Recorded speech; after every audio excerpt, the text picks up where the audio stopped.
Nos vamos hasta el año 1992, en la mañana de su Viernes Santo, para presenciar la escenificación que tuvo lugar por las calles de mi pueblo, en la Gran Murcia, España, Europa, de la pasión y muerte de nuestro Señor Jesucristo.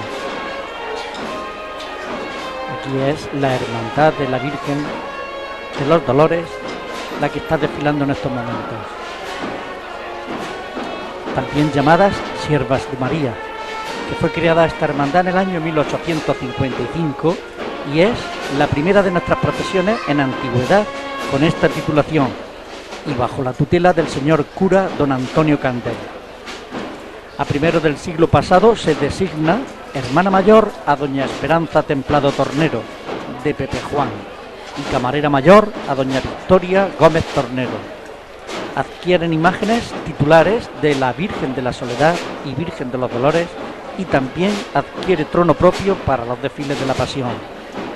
Desde su creación, estas siervas de María han vestido de traje negro e iban tocadas con echarpes, con los bordes de terciopelo, hasta que en el año 1925 empezaron a usar la clásica mantilla española, en negro, para su tocado.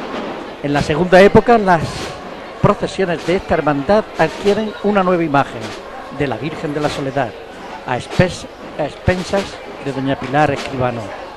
En el año 1948 adquieren otra imagen de la Virgen de la Esperanza, donada por doña Julia Hielo Tornero, de Alcantarilla, aunque nacida en Abrán.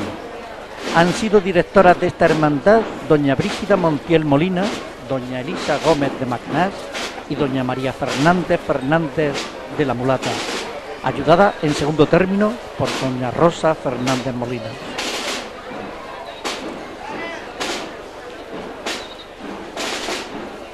La Corporación Municipal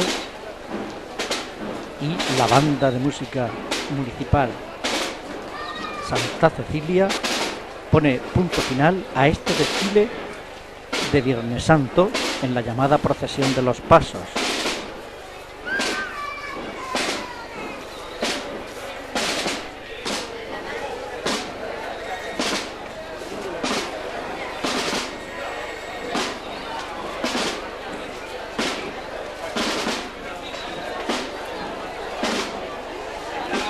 Vamos a darles las gracias por la atención que han dispensado en este episodio, tanto en este como en todos los anteriores que ya están editados en YouTube. Hasta una próxima vez. Adiós.